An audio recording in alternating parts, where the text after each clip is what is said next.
welcome to another episode of Event Pros, preparing today for tomorrow. I am so excited to introduce our guest today, Wayne Hoffman. Let's roll a quick video, Wayne. Have you ever been certain your telephone would ring in the next 10 seconds? One of the top mentalists in the world. The one that you chose. What is happening? No, get out of my mind. Or have you ever walked down a strange street and had the feeling that you knew what lay beyond the unturned corner? All right, now talk to me about what we're going to be seeing tonight. Is it dangerous? Is it going to blow our minds? What is it? The amazing Wayne Hoffman is here. Yes? Then you've had a brief encounter with the world of the unknown. Awesome. Well, that just made my life a whole lot easier. Welcome, Wayne. Oh my God. It's so awesome to have you here to tell us a little bit about your world and just to share with us your journey, what's been going on, and how you're innovating and preparing today for tomorrow. Thanks for being here with us today, Wayne. Of course, my pleasure. Yeah. Let's chat. You've had a journey. You've had a little bit of a journey, Wayne. And I remember I met you, I think, how many years has it been? 5? It's been quite a while. Yeah. 6 years I now? can't recall. Jeez. Yeah, it's been a long time. At an event convention, and lots has happened since then. So how about you just bring us up to speed? What's been going on with you since COVID? What's been going on before? Tell us a little bit about your world. Yeah, so for those that don't know me, which is probably the majority of people watching, I'll give you a kind of a lay of the land. So I started my career as a mentalist and illusionist, which I still do. That's my primary mission and goal in life. And then performing live shows for events all over the world. Started locally in the States and just started branching out. Canada was my next country in line, understandably.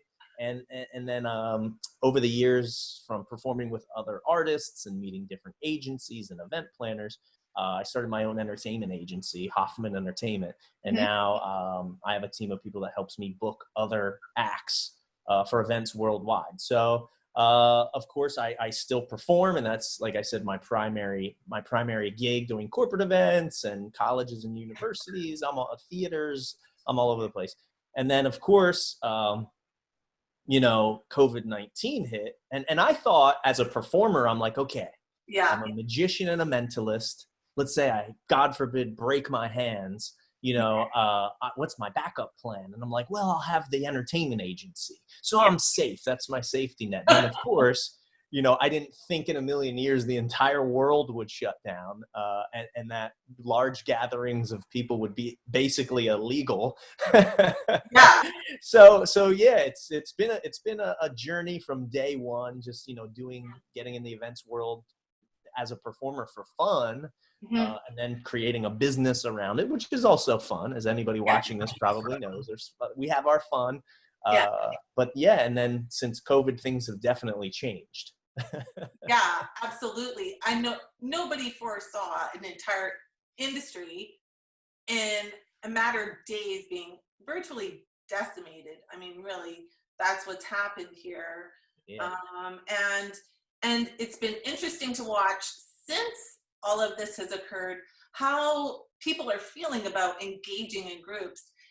But you know what? I gotta say, it's been interesting watching the news. It's been interesting watching, for example, in China, when they lifted some of those restrictions, how many of those folks were going off into the mountains and just like in droves, And it just kind of made me think, this is interesting to observe.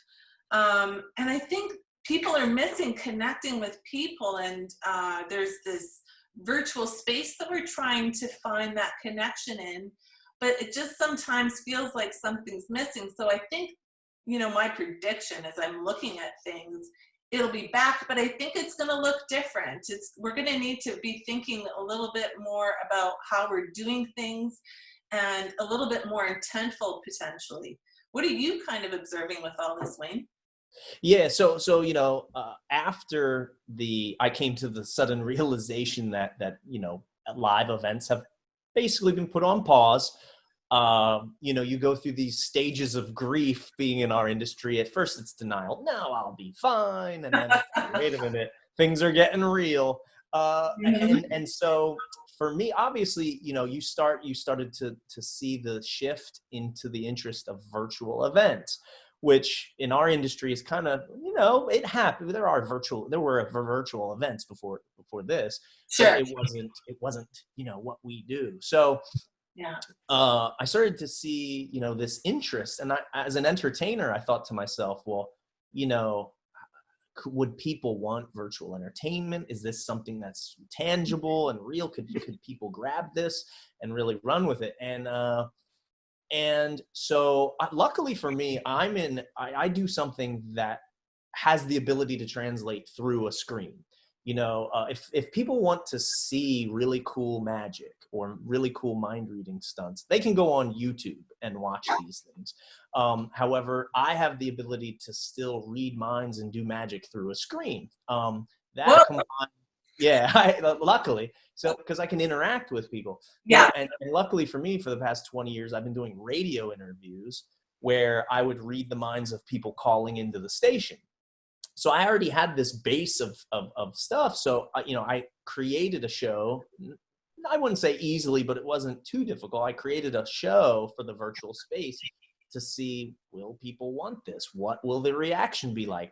How is this going to play out?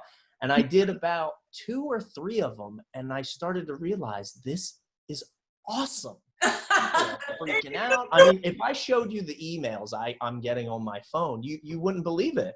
From audience members, the people that are booking it, only because it's highly engaging. And I think that's where in the event space, if you're in the event world and you're venturing into the virtual space, regardless of what you're doing, I think the focus is really what I've seen is the difference between, hey, watch this guy do something, watch this video, and some type of engaging, interactive communication. Because as human beings, we need other human beings. Think about prison.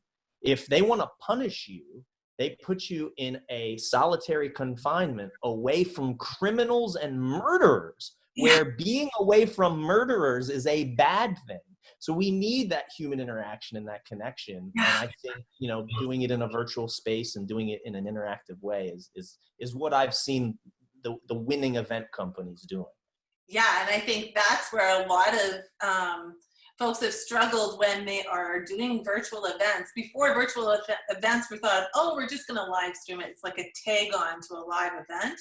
But in reality, I mean, when you're looking at the nuts and bolts of it, it's actually its own event, all alongside a live event. And so now we're just doing these virtual events.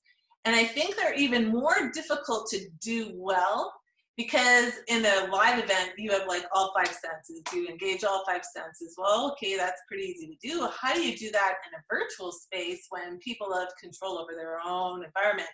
And then the other real key piece on a virtual space is keeping the attention of your audience. And it's, content is key. So love it that you're able to still engage with the audience through what you're doing and found a way to do that.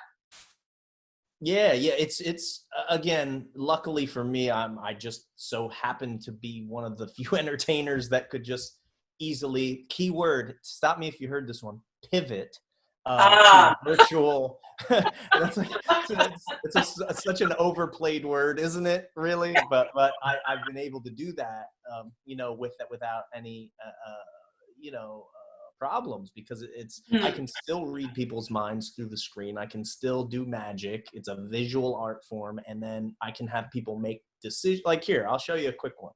I have all this stuff all over my desk. I'll show you what I mean. So this is just a simple one, and no way represents my show, but it gives you a sense of what I do. So now, if I have 3 cards, okay, the 2, the ace, and the 3, all you have to do is follow the ace right in the middle. That's your job. Okay. Got it. Yeah. Follow the ace. Now, if you're watching this and you haven't had a cup of coffee today, I'll make it easy on you.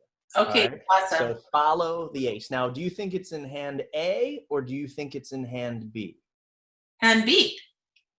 This one here. You know, Yeah. everybody says that for some reason, and I don't know why. You And you're see? gonna do something. I was tempted to say it's gonna be a handy because I knew. Yeah, you know, anybody can place their bets anywhere they want, you know. But the point is, you made a decision there. You were able to communicate with me and Yeah. still see something amazing. Now, that was just a quick, simple thing, but Yeah. that's the point. Yeah, that interactivity is key, I think, Mhm. for any successful event, because that's why we have events in the first place, to interact. Yeah, to interact and connect. Right? Right. That's the whole point of the exercise. And so when we're doing that, when you take content and you dump it and you just say, watch me, it's no different than watching TV. So if we've watched a boring show, or you're in on a Zoom meeting and then you have one of these. Yeah. Yeah. Yeah. Right. Yeah. So it's kind of, you know, it's a struggle. It's definitely a challenge in this new landscape that we're navigating. But I gotta backtrack just a little bit, Wayne, because okay, so a lot of people are probably asking themselves, how did he get into this to even begin with? Because this is not, most people don't go, oh, when I grow up, I want to be a mentalist and illusionist. They usually, I want to be a teacher or a lawyer or this or that. Like, tell us a little bit about your journey and where you come from, Wayne.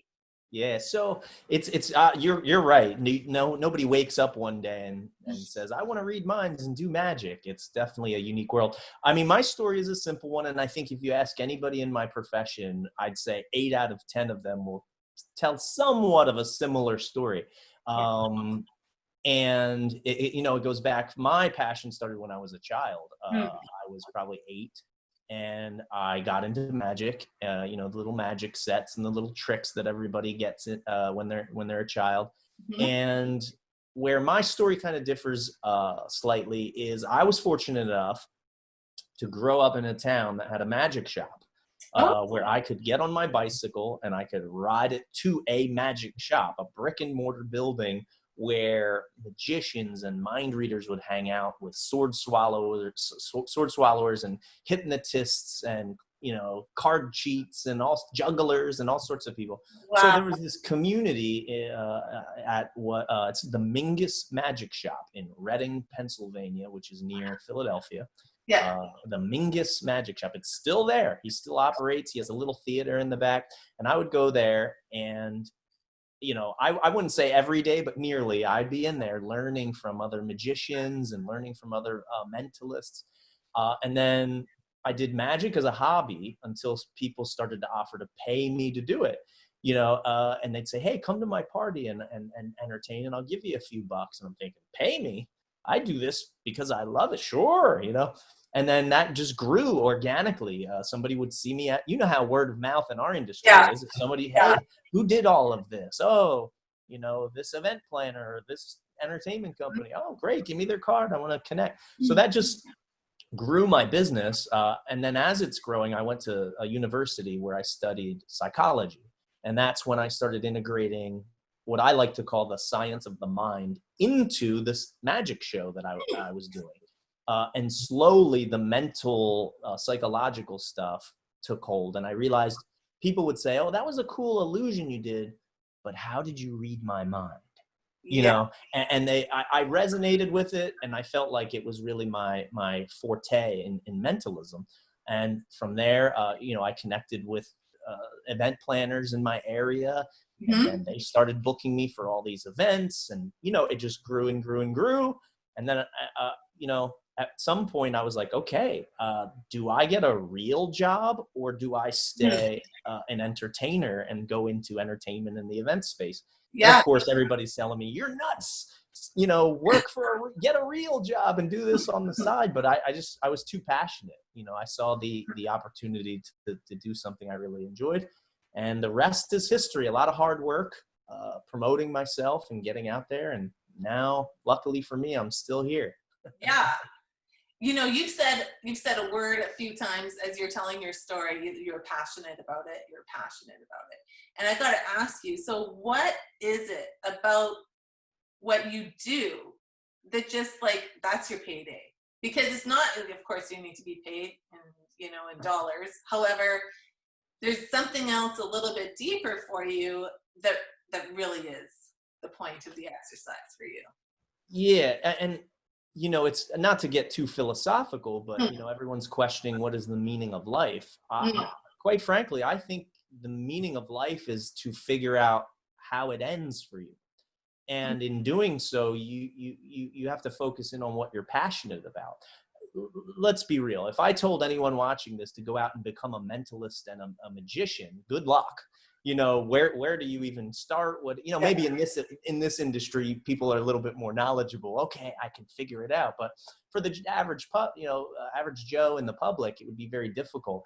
Yeah. And you would go through some very trying times. If you haven't had any hardship, when the events industry shut down, now certainly what it is. And having a natural love for what you do for deep reasons, that is the thing that gets you through the trying times. In the beginning, when I was trying to get booked, I was still a teenager. I was 15 when I did my first paying show. I couldn't even drive.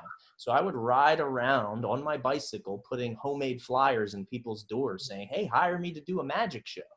And, there were many months where I didn't get a single phone call. So, luckily I had that buffer as a young man where I didn't have to pay a mortgage or have bills, So I got a few years of grace, but once you start getting into what I call the matrix, where you have to pay bills and so on and so forth, the trying times, the way you get through those is with passion. And I just really loved watching people smile. And I think anyone in the events industry might agree. It's why you do all this planning and organization and all this, analytical timing and all these plans. But then when the event happens and you're watching everybody have a good time, you're going, yeah. I just put in a little ray of sunshine into someone's life, and you don't know what their journey is, what they're feeling, and what they're dealing with in their day-to-day life. But for that moment in time, that's it. The magic moment. Magic moment. Yeah, that's incredible. I just love that. Yeah, this idea of purpose. So we go through our journey, and it brought us to here and now. And I think some of the people in our industry and the conversations I've had, they're like, man, I'm like in this, and I just love it. It's like, I just love what I do. I've just loved always what I do, and I'm good at it. And I just want to keep doing that, right? And yeah, having that grit to be able to stay through the tough and get ready for tomorrow. So like, that leads me to my next question. What have you been able to do? Is like, you've struggled with this like everybody else, where you've kind of honed into yourself and you've been able to pull yourself back and go, okay, how am I going to use this moment to prepare for tomorrow, to be better, to do this next phase, this next part of my journey in an even better way than I have before? Yeah, it's been, I have a great quote. And someone said this to me at the end of the last live show that I did. And that it's been a while since I've done a live in-person reach out and touch someone show. And it's a quote that I've been sharing now. And they said, just remember, it's not dirt, it's soil. And any farmer will tell you the difference. There's a difference between dirt and soil. And don't mistake what's happening here. Obviously, the initial shock of losing your industry and potentially your income and everything else that goes with this is not dirt. It is a time to grow and plant something and create something. We all complain. I don't know about you, but in my world, there are people, including myself sometimes, where we complain, there's not enough hours in the day. I don't have enough free time for myself. Oh, I'm inundated with work. So guess what? All of our prayers were answered. And you asked for it hard enough, whether you're religious or not is irrelevant, but you send that out into the universe and it came to us. Now you have tons of free time. So what I personally did was obviously creating my virtual show, which is awesome. I also do a motivational keynote. So, translating that from a live interactive keynote to a virtual keynote, I took my time to do that. It allowed me as an artist to be more creative. And man, it's a blessing. Instead of being on the grind, I have time now to do what I love to begin with as a child, where it wasn't a job. It was just a creative space for me. It's where my hobby became my job. I lost something, so I'm given this freedom again to create and think. And I've always been an entrepreneur. Regardless if I became a performer or not, I would always be in business for myself. So I started looking at other ways to generate revenue. Don't put your eggs in one basket. I've heard that saying before. So I said, what else could I do? So I ended up creating an e-commerce site based upon the allure of magic and illusion. So I created a site called conjurerscabinet.com. Nice. And all the stuff that's on there, what I did was I sat online and I built the site myself. I learned digital marketing. I can tell you what a Facebook pixel does and how it target markets you. Those little ads you see pop up, I am now a creator of those. Wow. And I learned, I just took this time to learn and grow in ways that I've always wanted to, but didn't have the time to. And so, everything I put on the store were just things I liked. So again, what did I do with my time? I took time to spend these moments with my family. I learned the time I didn't have to read or watch videos or tutorials. I took the time to do that. Everything I said I didn't have time for, I recognize now I do. And after my period of grief and sorrow, I really went to town learning and creating. That's what I did personally, and everybody has a different story, but that's what I did. Yeah. And it's getting back to the grassroots. It probably gave you an opportunity to pause and go, why am I doing this? And get back to the grassroots of like, oh yeah, I remember why I'm doing this. And now I'm a little clearer on where I want to go and how I can do that better. Oh yeah. Yeah, we needed a pause. I don't know. Again, in hindsight, looking, 10 years from now, I assume we're in a better place, looking back at this situation, you'll learn lessons. You'll learn lessons and grow. And I think everybody has, for sure. Yes. And look what happened. We had to get creative in a different way, structuring our business differently and entering the virtual space. Yeah. It's pressure makes a diamond. Yeah, absolutely. Absolutely. And it just shows you how social we are as creatures. We found a way. We found a way to connect. Yeah. Water, we're doing it right now. Look, by the way, for anyone watching this, I don't know about you, but we live in the future. You and I right now are talking through a screen. This is some Back to the Future stuff. It's here. It is. I'm hoping for teletransportation. Let's do it. I'm working on that. You will beam me up, Scotty. There we go. And it's so interesting. I mean, we're talking about people going to the moon. This is just unreal. We're living in an incredible time right now, for sure. Yeah, absolutely. So just, wanted to talk a little bit more. You just had mentioned something. You do some motivational work. So can you just talk a little bit about that too, Wayne? Sure. So my love for watching people smile through magic and illusion and mind reading really, was the driving force behind everything I've ever created or interacted with in any way. It's just been the thing that I like the most, that it's always been the thing that did it for me. So, looking at my journey, fortunately for me, I've garnered a lot of success in as a performer in the entertainment world. And I have a lot of people that would come to me for advice. which I gladly give. People would say, hey, how did you get on the Ellen DeGeneres show? How did you, do this? How did you get this radio interview? How did you tour the world? How do you do a Ticketmaster event at a theater? So I was this kind of fountain of knowledge for a lot of up and coming performers. And I met a guy in Japan. I was in Japan performing, and he kind of asked me how I did it all and what my philosophy was. And it was just a private moment. We're hanging out, two guys just chatting, Yeah. And I told him, it took me we had a good 3-hour conversation on my view of the world and my paradigm and how I see things. And at the end of it, I flew home, and he sent me an email that said, hey, all the stuff you said, you need to write a book. You should write this book because people need to know it. Now, for me, I don't even like reading. So I was like, nah, I'm not writing a book. And then later, That's homework, Wayne. Yeah, exactly.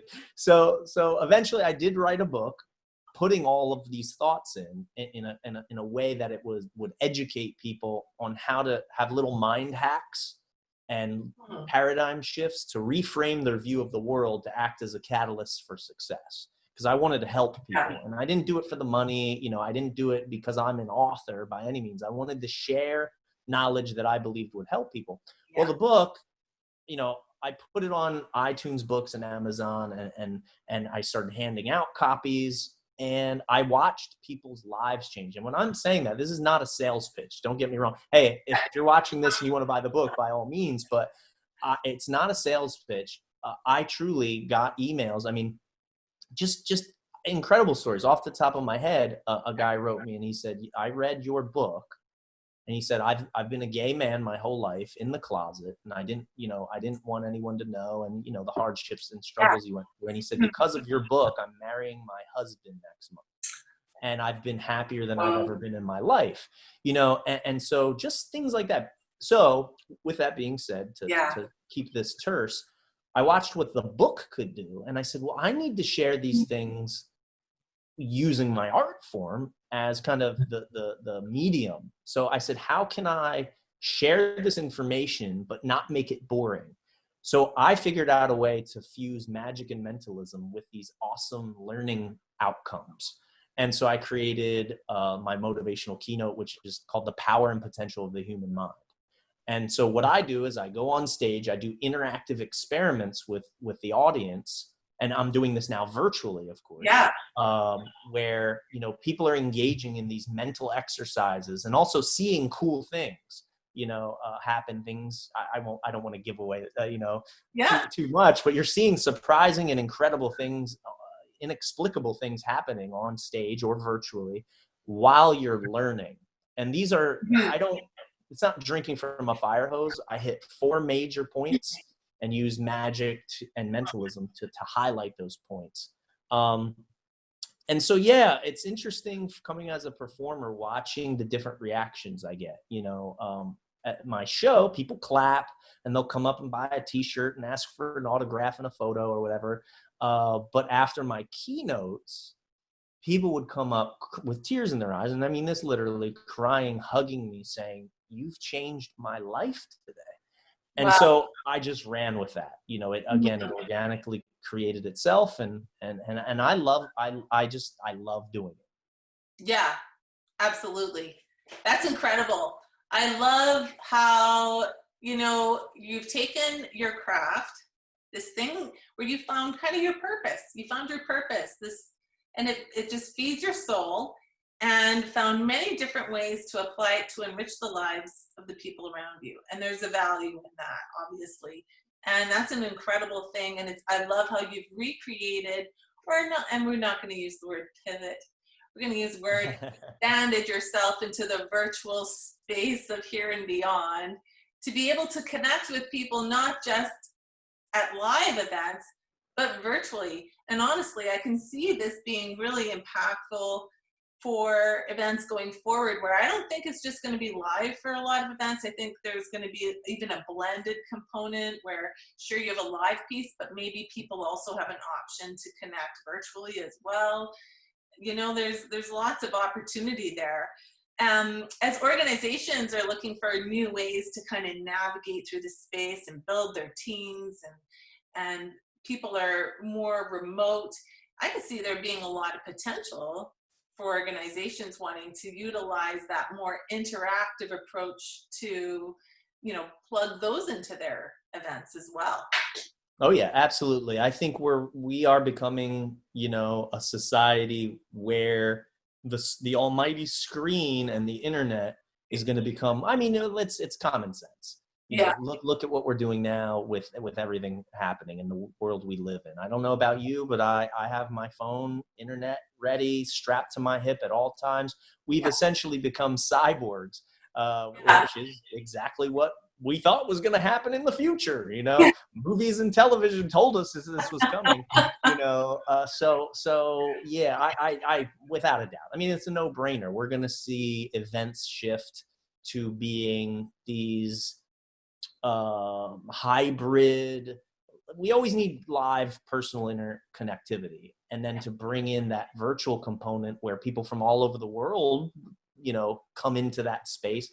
I'm curious not only to see how it comes to fruition fully, but to be part of it and help create it, and be part of this industry that develops a new forefront for the event space. It's going to be, I'm excited. I am too. I'm very excited. I think that this is going to be there's so much opportunity. There's so much opportunity in front of us here. So I got a final question to ask you, Wayne. What piece of advice would you give those folks in our industry out there that are maybe kind of struggling to, how do I reinvent myself? What is my next step? How do I propel myself through this, preparing today for tomorrow in the spirit of that? What would you say to those people? I'd say a lot, given I won't go on for too long. To keep it short, say a few things. I'll rehash a quote I said earlier, which is, this is soil, not dirt. So the first thing is to get over any negative thoughts that you have. It's okay to have negative thoughts. It's what you do with them and how long you let them live rent-free in your mind that really makes the difference between what type of positive outcomes you have in your life. So take a moment, process any negative thoughts you might have. Say, this is okay to feel this way, but now I have to take action to change things, because if I don't change things, things won't change. Mm-hmm. That's step one. Step two, don't underestimate yourself. I did it a little bit. I thought no one's going to want a virtual show. Well, guess what? I'm in the middle of inking a deal to bring publicly ticketed virtual shows to all of Dubai and the Middle East through a huge company. And not only is it successful, it's wildly successful, but my personal internal dialogue said otherwise. Don't listen to that negative internal dialogue. That's the safety net. That's the thing that keeps you alive and with a roof over your head. That's the earthy human Neanderthal type of vibe inside of us, So get through that, focus in on the positive, and try.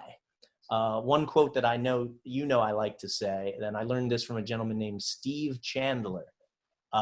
It's, yes lives in a world of no. So if you have an idea and you think it might work, but you're not sure, or a question, or you want to connect with someone or create something, but you're just not sure, or you don't want to ask, just ask. Just go out and try it. Ask for what you want. And if let's say you want to create something and someone says no, that doesn't mean no, you're not good enough. No, you're an idiot. No, I don't like you. It doesn't mean any of that. That's a false narrative we create as human beings. No is just a piece of information. And what I've learned to do is love the word no. I collect no's on a daily basis. If you go out and get no's, mathematically, if you hear more no's in your life, mathematically, you're also going to hear more yeses. So that's what I would say. Process your own grief, realize you're human, check your negative emotions and say, this is normal, but now I need to take action. Reframe yourself into a positive mindset. Reach out. There's resources online that are free to help you create whatever it is you want to create. It's out there. If you want to build an e-commerce business, you can do it. If you want to create a virtual show, there's resources out there to help you. And then don't be afraid. Have no fear. Go out, ask for what you want in the world. And beyond that, you know, right now, speaking topically in the moment, the ups and downs are exactly that. It's always ups and downs, yin and yang. Live events will be back the way we knew them. But again, go out and create something that'll be the future of events. That's what I would say. The end. That's well said. That's well said. I love that advice, Wayne. And I think that as we navigate this time, I think that those are some really, really wise words. By the way, I've practiced the yes. And from personal experience, I will say it's true. That and sometimes it's that what you talked about, that negative voice that we have that wants to get our attention. And so that's where those narratives come from, where we're like, oh, well, I don't want to bother anybody. It's not a very good idea. And the fact of the matter is that's just baloney. Like, if it's aligning yourself with the purpose that you were made to be, like why you're here. And it's that thing inside of you that's like, I just love events. I love catering. I love magic. And you like come alive. There you are. There's your space. Yeah. Yeah. Oh yeah. Love that. Yeah. I can't agree more. That's awesome. Well, thanks so much, Wayne, for being with us today and helping us prepare today for tomorrow. Cheers. Thank you. Thank you. Thanks for having me. Thank you so much, Wayne, for joining us today on our episode, Event Pros, Preparing Today for Tomorrow. Join us again as we learn from other thought leaders in our industry. Take care. Thank you.